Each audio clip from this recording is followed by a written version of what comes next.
Not really. I can't see anything that immediately jumps out at me. Like Snapfire's gone. Yeah, Any kind of illusion heroes don't actually do damage to the tower. The support Juggernaut. um, let's go. nah, I mean, like even Weaver's gone, right? Who can at least use the Geminate attack a little bit.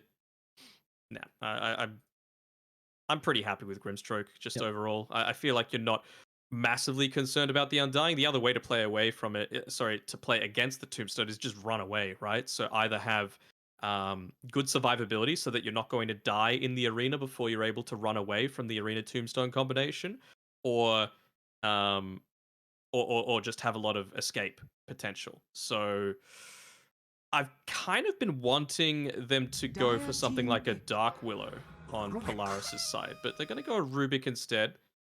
Don't hate it, but I just would have really loved to have that because, obviously it combines well together with the Mars. Um, just be able to use that effectively. It's a lot more of a area control with the Bramble Maze, plus the Seconds Tombstone, plus remaining. the Arena of Blood, plus the Sprout. It just would have been a crazy Five amount of seconds remaining. places where Army Genius couldn't go. I suppose the downside is that they wouldn't have, again, lockdown outside of the route, really, considering they opted to go for this Nature's Prophet, who's most likely going to be in the safe lane for Natsumi. And we haven't seen a whole lot of Dark Willow, which is fascinating because Mars has been picked up a decent amount as well. But it kind of feels like it's just not really Southeast Asian hero. Like other regions will have a little bit more priority on it, but yeah, we don't see it too much down here. Yeah, I think it's probably only like a couple of teams that really do like to prioritize it, but I don't know. I felt like it was a good game for it. I can understand the Rubik as well, though, right? Like, bunch of good spells to be able to steal anything that Lion's looking to use. Tidehunter, Ravage, of course. And it gives you that stun set up into the spear as well, so even makes the laning stage a little bit easier. Well, they were having some issues with how you could start fights. I mean, Undying Fury doesn't Radiant give you that. team Mars battle. can, but Wind Ranger at your back service. into the Azura win range. I mean, we saw Mamang Dai really not have a good game earlier in the You day. you reckon it's the Azura one, or do you reckon this could be the flex? Dire Like you were team talking about double something that's kill. Right. able to deal with Radiant the team tombstone. Of ban. course, you're not like focus firing a tombstone, Dire but at least you're team able ban. to look to somewhat commit onto it and Yeah. then try and run away. I mean, the only other option that I saw potentially was the Marana, and that's been removed by Polaris. So I definitely think it is now because it's Army Geniuses. Remember when we saw the Gale Force 10 be seconds implemented into the remaining. game? Army Genius were just spamming the living hell out of it, and they still have 5 their seconds position remaining. four. It must Radiant feel like team it's pick. still something that's relatively strong. Dire team pick. really liking the Leshrac ban, and we're not going to get a repeat, are we? Okay, so We'll see how confident Azura feels about this because he's the one that's going to have the decision at the end of the day as to what hero he wants to actually play. well Does he he feel 10 confident against the seconds Bat Rider? remaining. he did play it versus Pior's remember, so he's more than 5 comfortable. It's a seconds different remaining. type of I play don't want though. to play him Yeah, Peels. Yeah. Mac is just a different caliber of player. So I'll say it for you. Don't worry. Um. All right. So is there a possibility of going for some flex like Legion, some esque like hard There's dispel no point mid? in doing flex, right? Like, there's no point. You could just. This is the last pick of the draft. You got to commit with something. And they go with Storm Choose your Spirit. So, yeah, hero. I like it. Good way to get it onto the Rubik. Again, one of these heroes that doesn't want to build defensive items. So Azura feels very confident. Again, Storm Spirit's good against the Bat Rider. Maybe not super early on because you do, of course, have the potential to be gone on. I think we'll see Natsumi look to get very aggressive around that mid lane with some teleports, making sure to lock in Azura, especially if Mac can try and bully him out so that he doesn't have any tangos remaining. Storm Spirit's not going to build a Quelling Blade, so if Natsumi's able to rotate through, even just with the 1 point in the Sprout, I think you could look to get at least 2 kills onto Azura Storm Spirit before he hits that level 6 mark. He can actually look to retreat on his own. Do you feel like Polaris are going to execute a little bit better than 10 what Army seconds Geniuses remaining. did with this Fury on lineup? Uh, I mean, the thing is, that is what they have to play around for pushing, right? So, like again, it's the similar sort of issue that we saw in the last Batrider game. It was Batrider Mars actually as well. Like neither of these other cores is great at pushing. So you need to wait for your core to be the one that wants to do the pushing. I think it was a PA at the time that they had, and they had to wait until it had the Desolator until they actually looked to take any of these team fights and any of these objectives. So Natsumi, I think he's going to be playing much more aggressively this time around. We're not going to see him like TPing away from the rest of his team constantly to just shove out waves. He needs to be the one, not necessarily on the front lines, but at least having a big presence in a lot of these early skirmishes. Yeah, I think, which we see often though on the Fury, like we saw in the last game, the emphasis of DB just TPing early on to play around with the Dragon Knight to try and take that tower. It's going to be another question here because Polaris, I mean, if you can open up the map and try and have a lot more avenues for Batrider to chase heroes down once he completes the Boots of Travel, this could be scary because you're going to have two heroes now with +1 effect where Army Genius is, I mean, you're kind of stuck in your lane, really. Like, Storm Spirit can't have mana to get around, Tide pretty immobile, Lion pretty immobile. Like, I really feel like this could be a big edge here for Polaris, and something that we were kind of wanting to see from Army Genius in game one was really utilize the advantage they have with no cooldowns. But Polaris, let's see if they can really utilize that in their favor. Who we're tipping here? Who would tip in here? Elimination match for Army Geniuses, backs against the wall. You reckon they can force a game 3? I think if Storm isn't dying twice before he reaches level 6, I'm going to give Army Geniuses a decent shot. I'm also just not a fan of this Wind Ranger 4, though, or Wind Ranger in general. They walk up on into the smoke. It gets popped. Little Coconut Man looking to scout it out a little bit. I'm a little disappointed that we haven't seen any Monkey Kings go for the Courier Snipes in the enemy base, just when you're under the form, the extra form. The mischief, yes. Yeah. Come on, guys. Like, what are you doing? Just maybe just because it's been played as a core instead of a support, and you feel a lot worse if the core dies. But at this stage of the game where you've already, bought all of your stuff, it doesn't really matter. I want to decide before first blood, but I'm still trying to. Oh, this time you're going to. Okay. Good to know that you will actually commit to something. What? Last time you waited for the first blood. It's just, I said it before. I'm maybe I didn't. I don't particularly remember, but if I didn't, I feel like I was definitely hinting at who I wanted. Roll the clips. Run it back. Chat, you ain't gonna do shit. Yeah, look, I don't know. I like Army Genius. I'm a huge fan of team fight in late game right now, and I feel like Polaris have a lineup where they have to execute based on timing, which is a little bit worrying. But I'm still gonna go with Polaris. I feel like Dire are gonna be a bit too slow and Radiant. I mean, we saw what the Batrider could do in his previous game. Yes, it's a different matchup mid, but it still should be favorable for Mac nonetheless. But I just feel like if they get early towers and open up the map with these +1s, then Army Geniuses won't have any room to catch up. I mean, the counterpoint to that is if Polaris don't get way ahead on an Undying and a Batrider, they're going to fall behind eventually.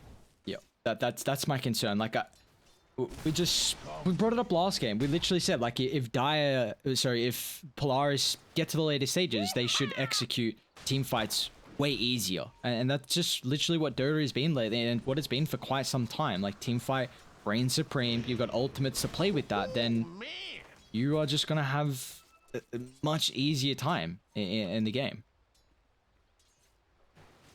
Already, like, Azura going for the full magic wand, not even just wanting to commit to just the stick. Looking to play around Mac a little bit here. He's trying to bully him away from the lane, but Azura's doing a really good job so far against the Batrider. I'm thinking maybe once Mac reaches level 4, that's when you want to try and make one of these first rotations come through with Natsumi. Especially if they're able to push the wave in super deep underneath the tower through the use of the treants. Let's see when he looks to use the Sprout as well. 100% in agreement. It's like, you gotta get a kill on the Storm before he hits level 6. And I like the recognition as well, just allowing him to have the small camp. We've seen so often that you can actually play the mid lane against bad matchups just because of the jungle. So, I mean, if you want to say that's not really playing the mid lane, you can be the decision of that one, but it's just, Azura needs a jungle to catch up because you already see what's happening from Mac. Even though he does have more loss, it's 13-6, so I guess this could be expected though. Like, Azura is a very high level Storm Spirit. What is he actually? He's level 26, so without a doubt he'd be confident into the bat matchup. Even though it's not favorable, he'd be used to it.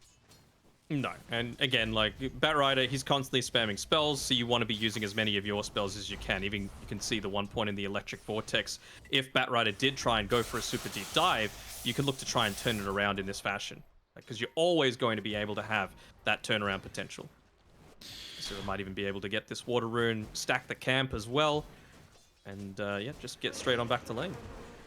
Well, Nature's Prophet has been something that has been in the arsenal for Natsumi for quite some time. Of course, back on the Neon lineup. So, see, it's a strong lane. I mean, Furion with Undying, two of the strongest laning stage heroes. You see Wummy, at least with Creepy Equilibrium, you should get something out of it. And I like what Lim's doing as well. Just playing away from the Tide, letting it solo experience, and or just on the outskirts here to have like 2 1v1s to kind of zone away CML. See, I liked the fact that they pushed this in further, but he went an extra point in the Nature's Call. If I was Natsumi there, you'd reach the level 4 on the Batrider. You have plenty of kill potential for this mid lane. I would have been 1-1-1 and making the rotation towards that mid immediately. Especially considering like Wummy can't counter rotate. Lim doesn't really want to counter rotate. They need to be, you know, securing as many of these last hits as they can in the laning stage. And they don't have good supports to rotate. Like, win range is not the greatest. If you TP Varese to mid, I feel like then DB at 2v1 is still going to get out-traded. Like, you got a double stun, a big nuke from Nico. They're actually going to look to make the jump. Slowly dwindling down the resources. That's the main thing. Losing some of the creeps. Oh, mid the lane. lift. Oh, Azura. Starting to stack up the stick, keep it Lim. Varese rotating over. Now the rotations will work out when Max this deep. At least you keep the Storm Spirit alive. Yeah, Varese. Okay, so first attempt avoided. Let's see where the second attempt comes out, but the TP's on cooldown. Wait, what's going on right now? Varese and Boomy, you guys need to settle this argument. I think he feels like, you know what, I rotated through, may as well use my full mana pool, and then look to back out. It means that it forces a healing salve to be used there on Mac, and well, he's very happy to take that double stack. He also picks up the bounty runes, so that is a big win coming through from Army Geniuses, the fact that he wasn't able to go down there. Well, now you've got the 1 point in the Sprout and the Global Teleport coming through from Nature's Prophet, but getting dangerously close to level 6 for my liking on Azura, where he just won't really care about any kind of Nature's Prophet movements super early on. At least until he's got something like an Orchid, if that's how he wants to go. Was the Orchid, are you calling that for Azura or for Furion? Both, to be honest, but like it's weird because Furion needs it if they're wanting to get any kills onto this Storm Spirit and slow down his farm, but then if he does that, then Orchid doesn't really help massively with tower push. Yep. So it's this weird sort of stuck between a rock and a hard place thing that you have to balance out. Yeah, because this has not been a build that we've seen too much from the Nature's Prophet. It's been Maelstrom, hold that thought, Mac. Try and get on top of Lim. Lacking some mana at the moment to land the lasso. Here I am. Oh, Azura. He's got plenty of one charges, even actually has to pop the invis, so watch it for Mac. No refill, but yeah, we saw Jabs a couple times. He went just actually Maelstrom into Gleipnir. We've seen Midas, of course, previously. We've seen the Witchblade. Have not seen actually the Orchid Rush, the few games that we have seen the Nature's Prophet, but like you were saying, if you're really trying to put the Storm Spirit in the bin, then having the little bit of extra control is going to be great for Natsumi. And you just see the difference this game with a Storm Spirit, a hero that's actually able to take advantage of all of these one stacks that a Sticky Napalm provides you. The difference in net worth compared to that game between Bob and Mamang Dyer is enormous. Should be our first blood up top. Max just able to chase down the Lion. Doesn't have to commit too heavily in the abilities as well. I mean, you got level 6 on Nico and Max, so I wonder if this is when you're thinking about getting the Nature's Prophet to TP up as well. No, maybe not. Like, I say that, like, he's free farming bot, but you could also just take top, get a little bit of gold, and also take the tower to open up the map. So it's like, how greedy do you really look to play? I think you can look to play pretty aggressively right now if you're Army Geniuses. You've got Azura Or going all the way back to base. He's going to pick up his... it's not even the first full Oblivion stuff, but still, there is the potential if he wanted to make a rotation through if the lanes were pushed up forward, but doesn't look like they're in a case just yet. Are they going to make an attempt mid? Boomy, maybe? Yeah, they will. Nice reactions from Boomy, but the damage too much when Army Geniuses can surround him. Top lane as well. Arena's dropped. DB will have an opportunity though. Speed must have been off the mark, so they'll trade a couple ultimates, but Nico's still going to be cautious because Ree's coming over from the low ground and a perfect placement of the Earth Spike will not enable the Mars to rally back towards the T1 tower. So a couple kills across the map from AG. I mean, you got to be really happy. Yeah, AG are super happy with how things are going. Again, if you are not snowballing with this Batrider Undying, you are in a rough spot as this game gets to a later stage. And the fact that Natsumi didn't make that rotation through, despite having, you know, he did go the point in the Sprout, he did have the 1 point in the Global Teleport, and the Blightstone. If we caught out here, looks like Varese might still end up dying. Maybe. Oh, deny. Maybe. Oh no, Varese, you cheeky bugger. Lasso now completely wasted. And Mac as well is kind of use Firefly so he can't get those Ancients up. He might just stack it once more. Rune as well. Oh, Boomy. Azura. Come on. Be a team player. There we go. It's like, you gonna take that small camp? You greedy bugger. He'll zap it down now. Wait, kill it. They're looking to try and catch out someone here. Natsumi in a bit of a in. risky spot. Pretty close to the T1 tower, so CML is going to try and get in range.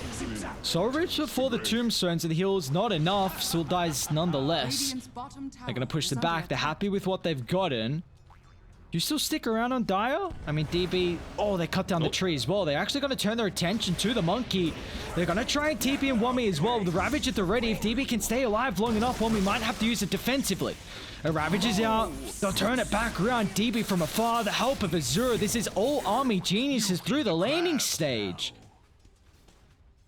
Yeah, certainly turning things around there. Even off to the side, at least they were able to kill the Fairy's trinket that ended up dropping. That's what ended up getting Natsumi killed in the end there. He was busy sending it back to base. But yeah, this is definitely, I'm sure, not what Polaris were expecting when they went for that Batrider in the last phase. Just again, another good rotation through from Wummy. He's got that 2-level advantage over Nico, and the thing is, you want to be using... Okay, he's at least able to get his phase boots in time, but this is kind of what you want to be doing, right? Like, early on, you're happy to use Ravage whenever you can. It doesn't need to be after a big smoke. It could just be something as simple as cleaning up 1 or 2 kills, because, you know, it's not really going to convert into all that much, especially until you've got this... this next key item on the Monkey King. You know, he's going into the Echo Saber. That can somewhat enable your ability to push, you know, maybe alongside one of these siege creeps. And you can see that's where DB's looking to play now. I was just going to ask, when do you actually feel like the Deso is an item that Monkey King likes to go for? Is it when you don't have an extra hero to push down objectives, so you kind of have to itemize for it? I think there's that, but also if you've just got this lineup that's able to buff up your attack speed, whether it be, you know, a Beastmaster, or if you've got something like that Top's in trouble. Solar Crest. Tide is not an easy kill, but he doesn't get hood off before. And they're actually just going to leave him on an island. There is no assistance coming out. I feel like this T1 tower bottom to claim is more important than keeping the Tide up. I mean, he just delayed for so long, though. It takes about 10 seconds longer than I think it should to kill the Tide Hunter. And, well, at least they should, well, maybe make to look a bit of a trade happen. Ravage is only 30 seconds away, so if they were wanting to make a bit of a ballsy move here by Azura, he's got the Orchid finished up already, but I think he'll be a little bit too late to the party to defend it.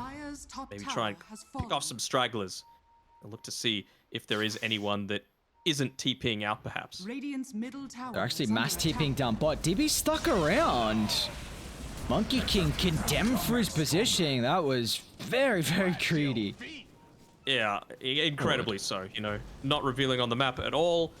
You actually had vision in the lane because of this deep observer ward, so you knew when the TPs were starting to come, and he still just decided to stay. So that's 2 games in a row now that DB's positioning, not really enabling the rest of his team. Who would have been thinking that Storm Spirit would be top of the net worth with a matchup like that in the lane? You were saying? I did. That's why I predicted. Ah, yes, yes. I also predicted a movement that didn't happen, and I said if this doesn't happen, Army Geniuses are in a good spot. So I love giving these little conditional things, you know? Makes your prediction so much easier to hit. Exactly. Like saying We it know after that being first right blood is and the you're... most important thing.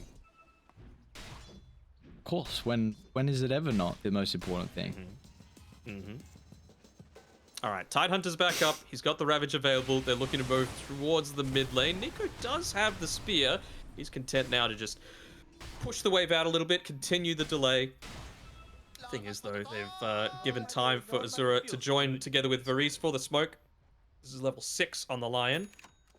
So they're looking to... Well, that's actually a decent amount of pressure put towards the top side of the map that someone's going to need to deal with, because if they don't, this rotation becomes incredibly obvious, and I think like they get a sense of it. All these pings going out on the map, everyone playing around the triangle, they know that these movements are looking to happen. Might be a bit of a mistake if they were to continue forward too much longer, as, well, that nice deep observer ward gets immediately scouted out by the sentry. So some good preemptive placements, obviously knowing where they want to be playing around, because it's not easy to take a tower again with this Army Geniuses lineup.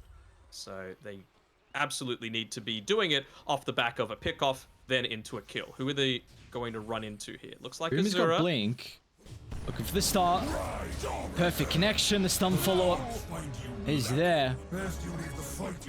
Can they transition this into a tower now? I mean, Natsumi still got Orchid, which we haven't really seen too much impact early on from that. Tier 1 is so difficult to take with how tanky Wami is, though. How often do you see a first item Aghanim Scepter on Rubik, though? I feel like that's greedy as hell, but Boomy, he's got a decent amount of farm, to be fair. I mean, there's some good abilities. Yeah. Like, there's a lot of stuns. Lets you be a little tankier as well, like that extra HP is going to be nice. I want to see him go into the Ogre Axe if, as his second item, so that he can live. There's not the greatest abilities to steal in DB. Again!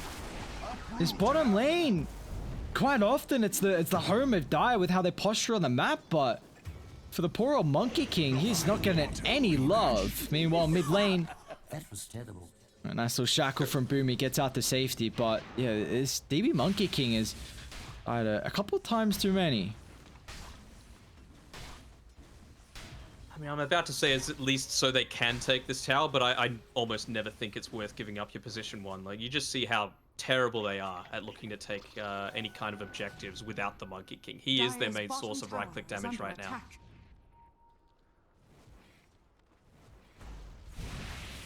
Storm Spirit going a Yules? Yes, I believe so. I guess. And against the Orchid, it'll be not too bad, I guess. It really feels like either team can take a fight right now. We've got Ravage, we've got Wukong's, Radiant, they've got Blink on Mars, Lasso along with Orchid, so I really feel like everyone's ready to go. It's just a question of where is the fight going to take place? Well, that Wrath of Nature reveals a lot. It reveals that there's no vision of them when they're looking to set up around here, so they might look to go for another smoke on Army Geniuses if they have the potential. It's also a big source of damage removed from any kind of team fight, as they're looking to go right in on top of Lim. Freeze.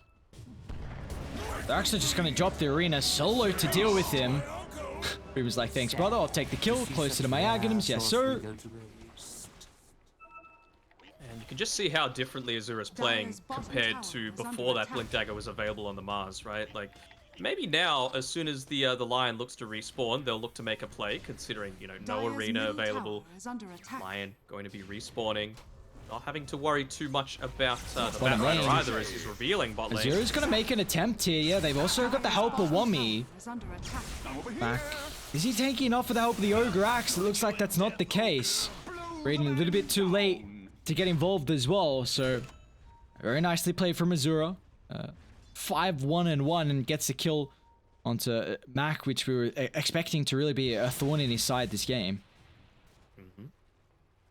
Just continuing to keep the farm up, even just looking to connect through to his triangle, of course, with the kill happening where it was. Bottom tower's already taken, so they can't take any objectives off the back of that. Just opting to go into some neutral item farming for now. 17 minutes in. DB, he's going a very farm-oriented build with the Echo Saber into the BKB next. He just wants to get active. You know, he wants to be able to fight up into this as soon as possible. Yeah, it just feels like both teams are lacking a solid way to be able to take some of these early objectives. Again, despite, you know, a couple of kills happening onto Natsumi. Oh, that's a lot of DCs happening on Army Genius's side. Hopefully everything's okay for them. But yeah, still having a good net worth lead right now on the Nature's Prophet. You know, even though he hasn't gone like a Maelstrom build or anything that's going to push waves out incredibly quickly, he's been able to convert. And you know, he constantly wants to just be moving around the map and just keeping the pressure on the other team. He might not shove waves out super quickly, but he forces attention. He forces TPs to come out, which again just slows down Army Geniuses even further.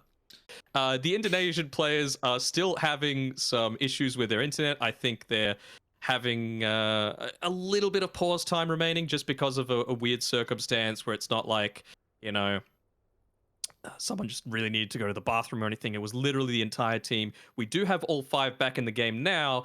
As to how stable it might be, not quite sure. Looks like they're saying go, though. All right. Me talking about our terrible chat and banter is going to make things continue. I forgot what the game state was like. All right, let me have a quick look what back. do the plays even do now?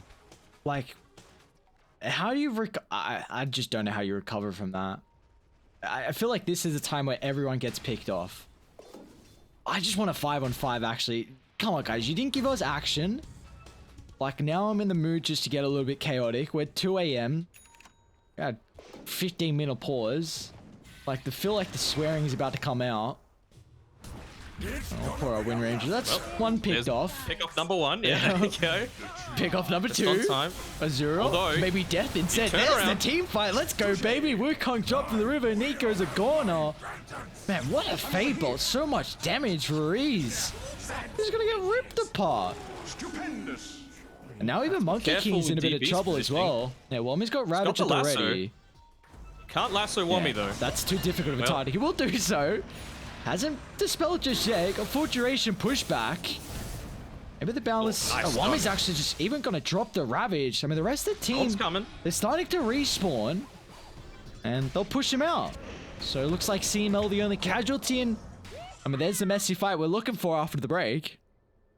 Yeah, for sure. I mean, you just saw how effective the tombstone was there, though, right? Unfortunately for Nico, he wasn't able to get the arena off before he went down, just because the huge amount of damage they were able to dish out with the Monkey King as well as the Storm Spirit. But if he does, like, that fight is so far in Polaris's favor just because of, again, just a really easy placement of that tombstone. There would have been no escape for anyone on Army Geniuses outside of the Storm Spirit. They might just butt ahead once again, though, mid. I mean, you got Ravage on cooldown, Wukong's on cooldown. We still really want to see this tower claim pretty early here from the Furion, and BKB 9-second charge. Sure if they caught out. Another pick off on Lim. Pretty close to the same spot as previously, so I was honestly wanting Natsumi to get more pickoffs with this Orchid. We saw Storm being a little bit more active compared to the Furion, but now after the break, it's 2 in a row. They're going to look to jump as well, and the Undying. I mean, Azura's damage is through the roof right now. Going for a potential arena here. Just, again, the Kraken Shell allowing him to completely ignore any aggressive movements in onto himself. And yeah, Wami just does his job one more time. Thing is, you're not going to be able to aggro these treants away from you, and yeah, good amount of right-click damage coming out from Natsumi. You know, I said before, you can't play this style where you're just off on the other side of the map, constantly split pushing. You need to be the push, period. And he's done a good job at doing that. You know, he still has about a 2,500 net worth lead over his next closest competitor. Yeah, Natsumi, I just feels like we see this so often though in the Furion. With how you can join fights, farm, you know, the full toolkit really with the Nature's Prophet. And Natsumi's having free roam of this game. Trying to take a look as well. I mean, with those deaths, maybe Lim falls a little bit behind the net worth of what Mermaid Dai was earlier on the Wind Ranger, but he's still on par for a solid game. Oh, he's going Lotus Orb. That's boring. Where's the Gale Force, my guy? Yeah, it's a little bit bland for my taste, Slim. But you know, it's gonna actually work out pretty damn well against the likes of the Rubik. You know, just that telekinesis follow-up perhaps makes it so that it's not as effective. They're coming over the top as well. Max gonna run into Wami and Azura. It'd be hard to kill Wami though. He's got that Kraken Shell damage threshold. Not wanting to even go into the Gush. This doesn't feel anywhere near as much like a... They might jump Azura. He doesn't zap away fast enough, but Wami with the counter initiation. They're going to try and blow up the Bat Rider. They're going to be cautious over the long drawn out team fight. These zombies starting to stack up in the arena in a perfect position to control the area. And Wukong's, maybe this will give Wami some safety. As the arena expiring, this is going to push them further back. Nice placement with the Sprout there. Nico utilizing that to perfect avail. As we're back in the midst of it all, is going to try and catch the backline, which will give extra space for Varese to deal with the Mars. But now Azura, he's used all his resources. The Hex stolen for Boomy will give them an opportunity to blow up the Storm. Polaris still got to get out of dodge here as DB looking to try and beat up the cleanup crew. I mean, Wami's just posturing so aggressively. They've recognized you can't kill off the tide, but maybe these supports are an easier task. And back in. I'm back. BKB up, and I believe in a couple seconds. Yeah. They don't have damage, period. Like, you need the Storm Spirit to be able to take him out there. And, I mean, that is the thing that I was talking about before, right? Good arena, great tombstone, and that was after a really good counter initiation as well. Saving Azura for the initial part, it was chained together with a shackle shot onto 2 perfectly by Lim, but they're just lacking the damage right now. Oh, it's a nice move. They need detection. Oh, if they can catch Natsumi, oh, Natsumi's going to go back into them. Oh, Natsumi! Let's see if the chain lockdown is going to be perfect. Looks like with the help of the Jin Group Boundless, yes sir, they do. Nico's going to try and counter-attack here. The rest of Radiant trying to pincer them into this high ground from mid and top. But a double BKB forced out here. Maybe they can stand their ground if they can protect the tombstone. Wami's kind of committed at the moment. Meanwhile, on the back line as well. Nico's going to jump. Make sure there's no retreat avenue for Lim. Man, there really is no one to take care of this tombstone, huh? Like, it's just completely being healed up by CML. He's really getting one shot, though. Strike. They're going to jump once again on top of Nico. I mean, CML's healing from the Undying is just so clutch in a lot of these fights. Is Nico's actually going to moonwalk himself to safety. And again, another soul rip. And Nico, he's got this blink if he wants to try and jump. A little bit too far away from Azura. Wami once again. I mean, look at this dude. They can't find him. Ravage still on cooldown, unfortunately, so there's no way to prevent the lasso drag back. Nice, use the stun up TB too late as well. Wami, Azura, hand in hand. Ravage ready to rock and roll here. If he pops the soul ring, maybe they're just lacking the damage follow-up at the moment. Storm's able to zip out to safety, so Wami's just going to go for a straight TP. There's no stun to cancel. Instead, they're going to try and deal with the backline continuously. As Lim's chase down, what the hell has happened this game after the break? I think they were just wanting some Dota again, you know? They just wanted to continuously push forward. Even the zombies want a piece. They're continuing to chase after Wami, even after his run back, and he's just going to give him a quick whack. Dire's bottom tower is under attack. Oh, man.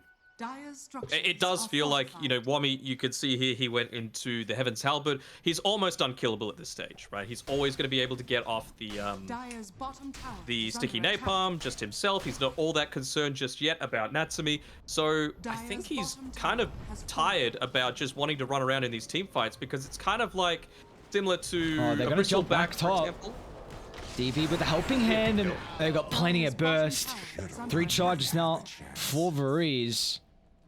So what I was saying was, we're not done just yet. Avoid Tide Hunter. Natsumi's got a Silver's Edge. Well, they can't avoid him now.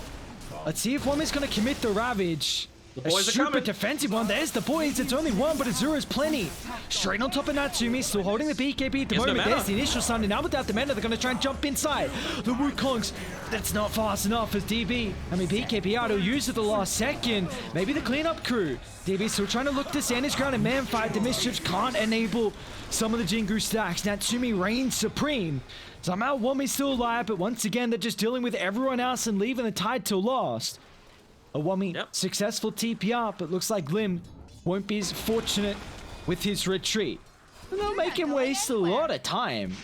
There's no chance. Lim, are you actually getting away? Nico's blinks back up. They'll neutralize the target. Ignore Tidehunter is the game plan. Like, what does he do right now? You can't kill him. You're not worried about him until he finishes up that Desolator, so just ignore him. Run away from him, making sure he's not anchor smashing you to reduce your damage, and then just take out everyone else. It was an ambitious move coming through with a Ravage and the full zip coming through from the Storm Spirit. Maybe if he's level 18, they do get that kill. Just without it, they just don't quite have the damage follow-up just yet. And Radiant with these kills have propelled the net worth lead far into their favor. 8,000. Natsumi with Aegis now. They still have their T1 tower mid left standing too.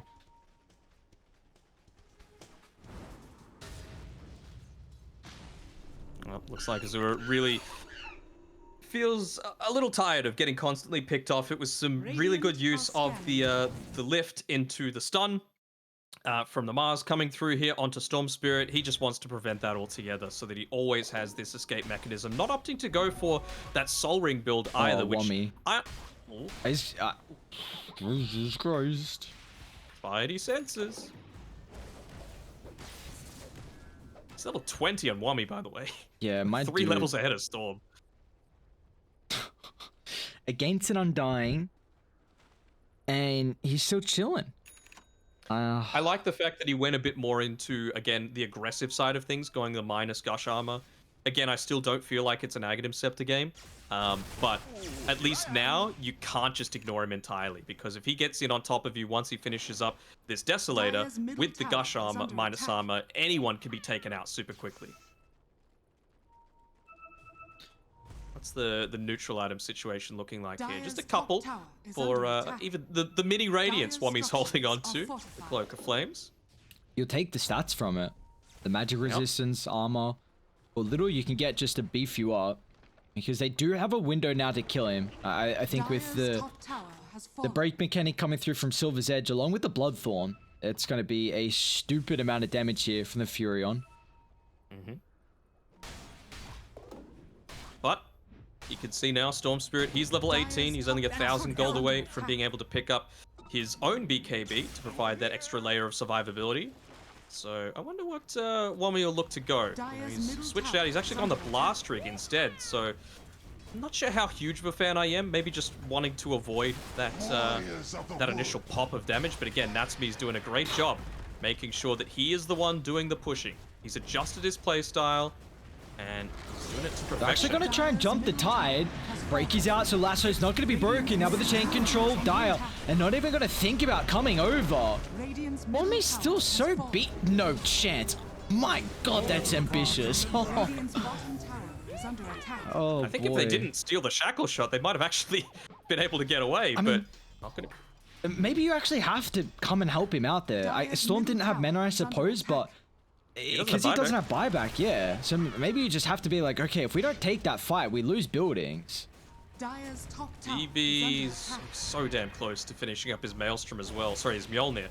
But, I mean, how much of your base is going to be gone by the time you pick it up? Too much. It's coming back now. You can't really defend without this. No. Without the tide. Like, Azura can do his best to zip on through. Where's Rubik's position? Can you even start the fight? Undying's just gonna sit on the backline here. It's a beautiful Wukong combined with the Shackle. Okay, I see you, Army Geniuses. Who needs a Tidehunter? You yourselves can just take the fight. They're trying to target down Boomy. Azura just survives on a slither of health. A triple for DB. Get rid of the zombies. That's the task, and that they'll do. All right, nice defense coming through again without the Tidehunter. So. Oh, it's just one of those key team fights that makes it so hard to go in onto the high ground. Again, Natsumi was one of the first ones to go out there. I'm not sure if that's the best choice. I feel like you kind of want to stand and fight. Oh, Natsumi. Yeah. He's got Aegis. Just a measly 4 hit. Alright, Lim's got Shard queued up. Dope, dope, dope. Let's go. I mean, this Shard's going to be pretty cool. Group them up for a Ravage. Group them up for the Wukongs. No, Lim. He's got Lotus. Straight chilling. Natsumi's even got the Mindbreaker too. more layering of the control. It still feels like, though, Army Geniuses, they've got really, really high prowess in their team fight. I mean, we could see Azura build into something like an Ag Scepter if you want more control to drag back, and you know, as soon as I say it, he switches up from the Shivas into the Ag, so I like this a lot from the Storm Spirit. It gives you more potential through these really big, chaotic fights. CML's got to be a huge target. Go for that. Yeah, I mean, CML or Boomy, right? Yeah. Like, again, this is a just pure offensive build coming through from Boomy. If you go onto him, he is dead. Like, especially if you've got that BKB popped. What is Polaris going to be able to do to stop you other than some healing coming out from CML? Like, it's not going to do that much against a Rubik when you've got, you know, of course, the damage being dished out by a Storm. Dire are scanning. There are a lot of good abilities to steal in regards to stun, so Boomy can make play after play with these. You know, eyes on Ravage as well if he can play the outskirts. Where he's going to go next? You go on the Aeon Disc. Alright, don't hate it. I'm kind of even thinking, like, is it ever worth him going like a straight PKB on this Rubik, just so that he can stand and fight, not have to worry all that much Radiant about just getting scanning. burst 100 to 0. Here we go. On smoke, they see the positioning of DB jumping through the trees. The scan connected as well, so they're well aware of the positioning. But Wummy, on the front line like he always is on the Tide, so difficult to start. He's got his Deso though. Be careful. Lasso, who they found? Wummy with the Ravage, but there's no follow-up. It's just CML getting bursted down to the moment. That's a pretty good target if you can get rid of the Tombstone opportunity. Now, but the rest of Radiant, instant Delta split. That is a very good retreat from Polaris. It is even able to steal the ball lightning. So if your vision is good, and Boomy, we've seen his reaction time is very nice as well, able to, you know, get out of harm's way. Every coin helps. That is, I believe, the Aeon Disc as well completed for Boomy. Or Jesus, Wummy. He's got some big cojones.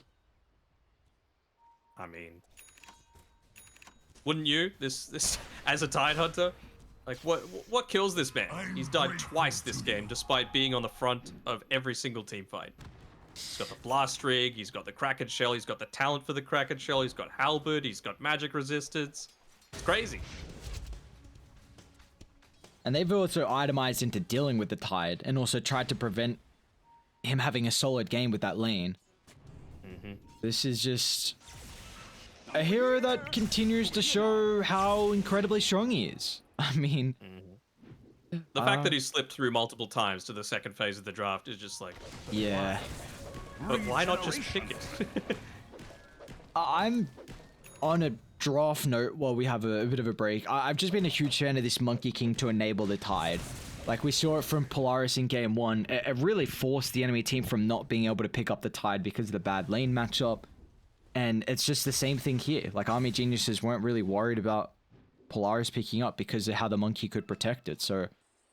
And it just works, it synergizes really well too, right? Yep. Like all the Boundless Strike, incredibly effective because of the Gush. I mean, you've even got the Desolator now on top of it all. He's going into the overwhelming blink on Wummy. Not sure how big of a fan of that I am, but previously he had the Satanic queued up, which was much more of a fan of, just to be able to get, again, that Orchid off they of see you. Wummy. They're gonna try and start the fight. Gale Force actually gives him some space, but they're gonna melt through him. Wummy, oh my god! It looks squishy in that team fight, not what we're expecting. TP, BKB, it's gonna be able to get out of the Bloodthorn there. Now turns to drop down the Wukong's command, but it looks like Polaris trying to reset out of the vicinity.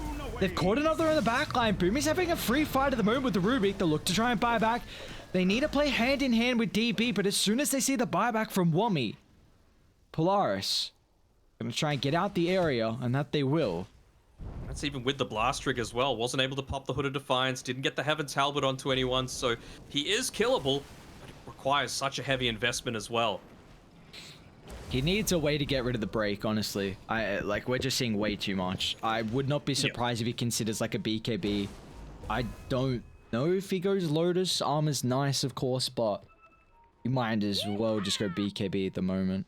Radiant are scanning. BKB, Yule's Ghost Scepter, it's alright. They are lacking in magic, like burst magic damage. Really, it's only going to be the Bat Rider that picks him off, so you're going to have this tiny little window where you're able to use the Ghost Scepter, so I don't hate it. The seeds of fortune. Azura's a little low here. I was gonna say, what's going on? Is Azura gonna end up dropping? But Ag Scepter completed here, so team fight continues to get scarier and scarier. Roshan's up, and Dirac's are gonna look to start. Aegis, Ag Shard available, second Rosh of the game. Already have an exceptional ward in the area. A perfect spot for them to take the fight. Boomy once again using the Hex to their advantage. They've got to take a fight away from the Tombstone or deal with it instantly. They haven't done that. So Army Geniuses looking to reevaluate how they can take an angle in, but it's not going to matter. They burst through DB. Now everyone else on AG need a retreat, but they might not be successful. That's a huge commitment to the buyback. And Polaris are out of there. They'll D-ward. Maybe they double back. TB has to pop the BKB just to prevent the speed, but not really what you're looking for. Is everyone out? Azura's got one. Boomy's been such a nuisance with his control. That's BKB wasted. Low as well. That's could be bait though. He hasn't found a TP location. You gotta go Roche now, I think. Arena down, Lasher down, Tomb down as well. Do they feel safe to do so? I mean, they gotta, again, have a bit more understanding of the vision that Polaris are looking to play with. Was a lot expanded. Buyback on essentially everyone except the Storm Spirit, right? And Tidehunter didn't end up going down. He went down in the previous fight. Yeah, so 3 heroes with a buyback cooldown. If you let them have this for free, game's over. Dire's top barracks are under attack. Alright, what do we got 25 wise? Furion's got his. Monkey's got his as well. From Mac. Oh. Such a nuisance. Just looking to keep waves pushed in as well. Yep. Like, what's the downside? You can't give this up for free. Nope. We've got Ravage, Wukongs. BKBs. Enemy team doesn't. Who's Natsumi going to give this one to? Might end up dropping. Oh, I really like this. Giving it over to the Rubik as well. The Aghanim Shard. We didn't go for the telekinesis land distance. One of the Fabot cooldown instead. It's down to 6 seconds. What's the damage reduction? 45% is a lot. Holy. Wait, what? That's so much. Is there a talent for that? Yeah, okay, the 10 talent. Dire grouped up at the moment. Back in Natsumi. The rest of the team starting to connect with them. They want to deal with Lim to get rid of the Gale Force. Haven't been able to do so just yet, but now with the Tombstone on the high gun once again, they're going to have to try and play around the control of the fight. But they don't have the numbers in the buybacks here. Army Genius have to really be cautious. Rat's happening as well. I mean, they just wasted Wukongs. Now you can go back in if you're Polaris. Just need to find a window. In fact, Natsumi's found it straight on top of the Storm Spirit. Whammy, what a ravage. Straight onto 3. They get the Aghanim drive back as well with the Finger of Death. The damage needs to be perfect, and it is. They'll deal with the Aegis advantage, but now you've got to be cautious once again how long you stick around. So difficult to go through the Tide. They've gotten rid of the break too thanks to the Lotus Orb, but the Sprout just sets up. I mean, you don't have DB nearby. Signal the retreat, and they'll make it out.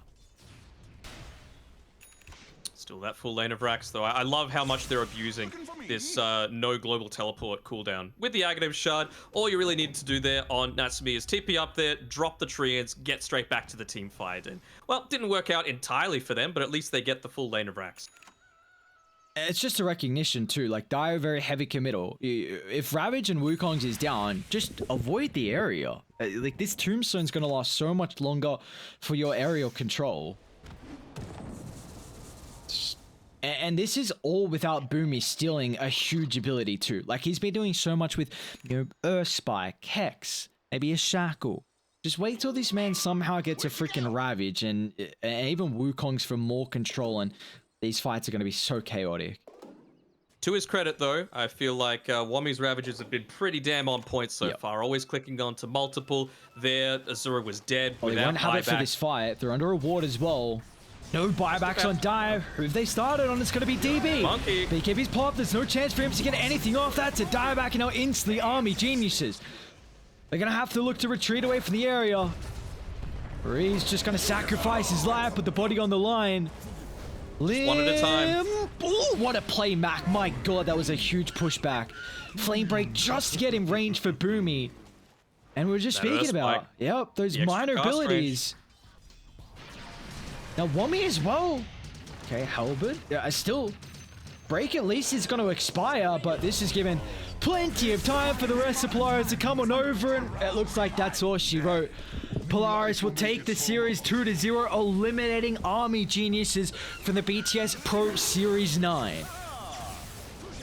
I mean, this is the Polaris that we came to expect when we were coming into this Pro Series overall. Certainly wasn't the case during the mid to later stages, with a lot of maps being dropped against opponents that in past history that would have comfortably beaten. But this seemed a lot more like a return to form for them, even though, they weren't flawless. There were a few mistakes coming through. Some of that was on the plus side of Army Geniuses, but at the end of the day, just performing their roles relatively well. I thought Boomy was very good with, of course, the spells that he was able to steal. He also played very well around Natsumi, making sure to take advantage of the fact that you did have much more of that global presence with the Bat Rider, with the Nature's Prophet, and it was just way too much for them to deal with. This Wind Ranger is not it. I do not want to see it unless it is... I can't even think of the perfect Wind Ranger game. It'd have to be like last pick against a Viper mid. That's about it. Hang on. Give Lim some credit. I feel like he had more net worth than Mamang Dai's Wind Ranger. Like, yes, but it's still not a good hero. They lost the game. I'm not saying he played it badly. I understand. It's just a little underwhelming. I thought, again, the team play coming through from Army Geniuses was there. The Blink Ravages to save, the Blink Stuns, the Hexes to save, but just wasn't enough, and a few too many heroes caught out a few too many times. And for me, the final nail in the coffin was the reluctance to go towards that Roshan that had spawned. So ends up taking it in a pretty clean fashion, and it's going to be a win that Polaris will be breathing a little bit of a sigh of relief about. So I think we're seeing if we might have an interview. We're still up in the air a little bit. Hopefully the internet issues didn't harm Army Genius's chances once they were able to reconnect, because I think they were completely out of pause time. But at least they were able to get back and complete it. We should have an interview. I believe it is CML. I'm just going to hope it is. We'll bring him in. Hello. Congratulations on the series victory. Thank you. Danog, do you want to... I'll let you start off with some questions. You can rapid fire. Yeah, sure. We saw in game number 1, you were able to get the Tidehunter super late into the draft. Why do you think that was, that it was still available? Because it seems like such a strong hero right now. I think they're not expecting that we will save it. Maybe they were basing the drafting based on our Dota buff stats. So I think Tide wasn't really high priority for us. So maybe they were not expecting it, that we're gonna pick it. Okay. Looking to change things up a little bit. We can hear quite a lot of noise in the background, by the way, so I can't hear you super clearly. Yeah. With that one as well, I thought your performance on Grimstroke was fantastic. Is it something that you always had the plan to kind of shift up the lanes a little bit to combat the Nature's Prophet in game number 1? Or was that something that, you kind of did once the draft was finished? It was before when they picked Nature's Prophet, so we decided that we are gonna follow where the Nature's Prophet is gonna lane. So everywhere he goes, we will put the Grimstroke in that lane. So yeah, before the game even starts, we had that plan ready. Cool. I'm honestly curious on what you guys do in a pause like that. Like, I mean, 15 minutes long, probably something like that. What do you guys even work on? Is it maybe like 5 minutes talking about Dota and then just the rest of the time just shit talking, or like what's going on? I think if you notice the minimap, the two guys were drawing something there. I just don't know what they drew in there. But well, the others were doing something like Facebook or checking other stuff. Yeah. But yeah, I think usually that's what they do when there's a long pause. They're making fun of the minimap, drawing something, or making fun of each other like that. Yeah, I just mean, to kill the time. Is it hard to kind of clock back into a game when you've had a long pause like that? I think when they were already reconnecting, we already tried to focus. So those who were watching Facebook, so they had to like focus on the game and talk about what's happening and what we see in the map right now. So yeah, I think it wasn't that hard to reconnect again. Well, there you go. And I have one last question. During the early to mid stages of the group stage, you guys, you weren't looking quite so hot. You know, there were some Yeah. times where we were thinking, well, the old Polaris definitely would have won this game, but you know, now this seems like it's much more of a solid performance, something that we've come to expect from you guys. Have you changed anything up? Did you stop experimenting quite so much? What is the reason, do you think, for just having a much more solid performance today? I think during the group stage we just had a lot of tournaments, so we didn't have time to scream. And recently, so we've noticed that we have a lot of problems to take care of. So we took some time to talk with each other, have a meeting, and then talk about our mistakes. Then so far recently, we were able to catch up and put a solution to our mistakes. Like especially in the communication wise, that's our main problem for now. And so far this game, it was better. Like better than the rest of our games in the group stage. Cool. No, it sounds like whatever you're doing, it's working so far, and hopefully that will continue into the later stages of the lower brackets. So, Yeah. congratulations, a clean 2-0 victory that you're able to get, and all the best on the days moving forwards. Yeah. Thank you guys. Thank you. Appreciate you joining us. All right, Danog, Bye.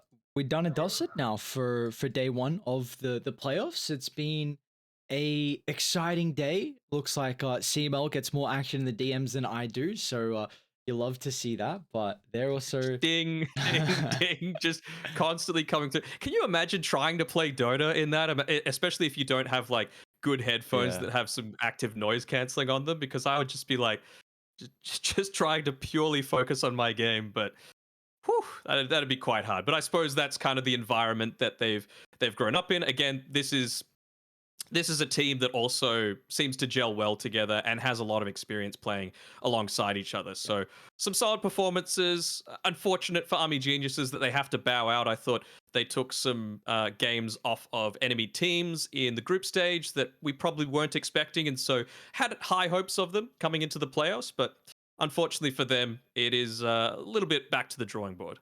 Yeah, definitely a team that we're going to see a lot more heading into a lot of the Southeast Asian tournaments. A new roster trying to get their footing here, but on today it'll be Polaris taking the victory 2-0. Now we've 3 teams eliminated, unfortunately. Omega, Execration, and Army Geniuses out of contention for the BTS Pro Series 9. Tomorrow we got more playoff action. It's exciting. We got the upper bracket. Up to the top we go.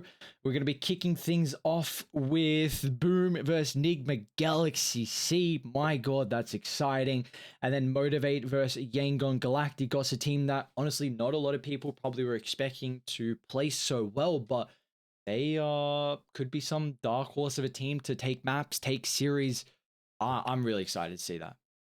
2 of my favorite teams there on the second match, Motivate and Yangon, just because I'm a fan of the underdog. You know, both of them have gone through a lot of adversity in their times, both with, players leaving as well as like their personal situation in their country. It's unfortunate that one of them will have to get knocked down to the lower bracket, but the plus side is the other one is guaranteed top 3. And then, of course, it does seem like a bit of the showcase match coming through with Boom going up against Enigma Galaxy, 2 big organizations within the Southeast Asian region, and that should be an absolute banger. So I'm keen to see it. It'll be yourself and I casting it again, and I could not be more excited. I'm excited as well. Keep in mind, we'll be starting at the same time tomorrow for the upper bracket matches. 2 series, 2 exciting ones we'll see you guys all tomorrow for some more BTS Pro Series action.